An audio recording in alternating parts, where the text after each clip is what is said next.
Hello, it's time for Story Time with Miss Kelly. This is our second reading of a couple of Aesop's fables.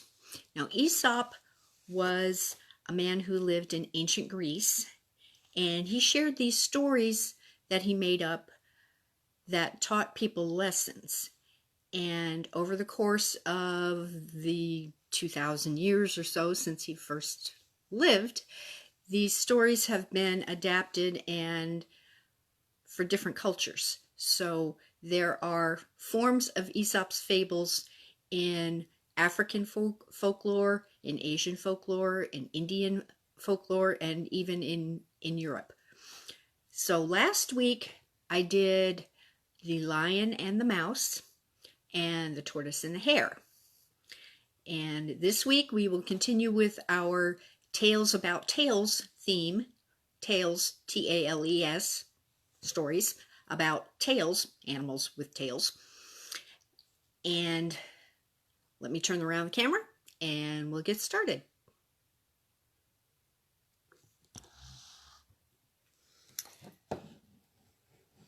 Okay, this week we have The Fox and the Crow. A crow sat in a tree near a little house. He looked in the open window. He saw good things to eat. Let's take a look at what he saw to eat. Ooh, there's some meat and cheese and bread in there. Looks good. The crow went to the window and he looked around. There was no one near. He went in and quickly took some food. Let's see what he got. He looks like he got either a piece of cheese or a piece of bread. Kind of looks like cheese because it's got holes in it. So it looks like cheese. The crow went flying out of the window. He had food in his mouth. He went up to the top of an old tree in the woods. But he didn't know it. There was a hungry fox who saw the crow fly to the old tree. And he wanted that food that the big black bird had taken. So let's see what happens. The fox went over to the tree. "Good morning, Mr. Crow," he said. "You're a very beautiful bird." He's smiling. This made the crow very happy. He liked to hear that he was beautiful. Look at his eyes. His eyes get all big. He's very interested in what the fox has to say. "You're so very pretty," said the fox. "I would like it if you would sing something for me. I'm sure it will be beautiful to hear." The crow was pleased. He liked the good things the fox had to say. "Please let me hear you sing," said the fox again. And the crow opened his mouth. What happened when he opened his mouth? He dropped the cheese. He opened his mouth, and down fell the food. Right into the mouth of the fox. "Oh dear," said the old crow. "Oh dear me, I've lost my food." The hungry fox ate the food very quickly. Then he said, "You funny-looking bird, after this you will think before you open your mouth." Boy, was he nasty. So, what do you think the lesson is in this story? Is it keep away from open windows and don't take anybody else's food? Maybe. Or it could be, don't believe everything somebody tells you, because they may not have your best interest at heart. Some people like to sweet talk you or tell you compliments because they want something from you. And that's exactly what the crow found out. He was hungry, the fox was hungry, And so the fox tricked him into letting go of his food, so he got the food.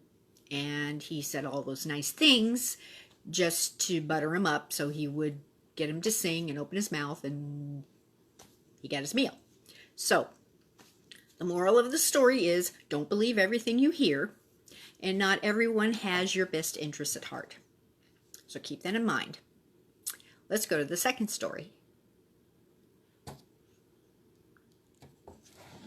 Okay. This one is called The Cat. The Cat. There's a cow. I almost said cow. This is the story of the cat and the milk.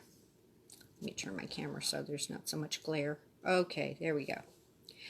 There once was an old woman who had a black cat. There's the black cat. One day, the old woman was milking her cow. And if she was a regular milker, she probably milked her cow twice a day. Let me get rid of my note here. Now, I must go to town, said the old lady. Where can I put this milk so the cat won't get it? Because see the cat trying to get the milk out of the pail? That'd be my cat's. I know. I will put it in a jug. It is so little that my cat cannot crawl into it. She never met my cats. After the old woman had gone to town, the cat said, Now I can get that milk. But how?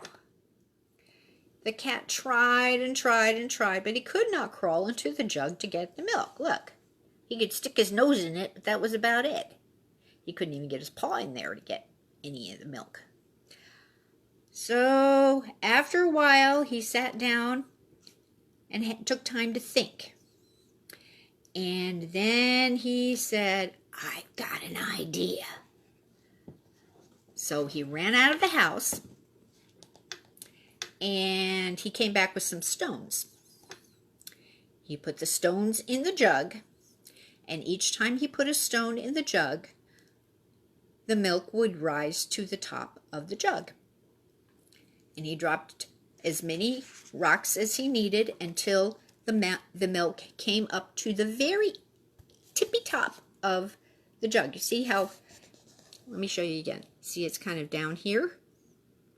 And then when you put something in the jug, like the rocks, or sometimes you might put ice in a glass, and you notice that the room in the glass gets taken up by the ice and the liquid floats to the top. So when the old lady came home, she saw what the cat had done. Well, she said, this is the last time I'll let you in the house. After this, you will go to town with me. I don't know if your cats are like my cats, but every time they go in the car, they think they're going to the vet. And it's not a pretty picture. So I wouldn't try to put my cat in a car, unless it's in a carrier and if you're experienced. But that doesn't relate anything to the book. There are actually two lessons to be learned in this story. One, I think, is for the old lady, which is, don't leave something tempting out for someone else to get. If there is something that someone wants, they're going to figure out a way to get it, especially if it's an animal. I have had that happen myself, and I see someone has hopped on, so that's great. So leaving the milk out when you have a cat in the house is not a good idea. So if there is something that you know someone likes, if you have a brother or sister and they like a favorite toy, don't leave it someplace where they can pick it up, because they're going to get it. The second lesson is for the cat. And the cat realized that after he tried to get the milk, that he was no longer trusted by the old lady. So trust is something that once it is broken, it is difficult to get back. You actually have to earn it back. And so the cat was probably let outside every time the old lady had to go outside the house. Maybe the cat moved out there permanently. I don't know. But that's the moral of that story. There's probably more depending on what culture you read the book from. But that's Aesop's Fables, Part 2. If you like this story, if you like these story times, please go to my YouTube channel, A Write Perspective. It's Write, W-R-I-T-E, Perspective. And you will find a playlist with all of my book readings and also the book reviews that I did over the past year. They're two separate playlists. So feel free to share this and subscribe to my YouTube channel. Thanks. Have a good day.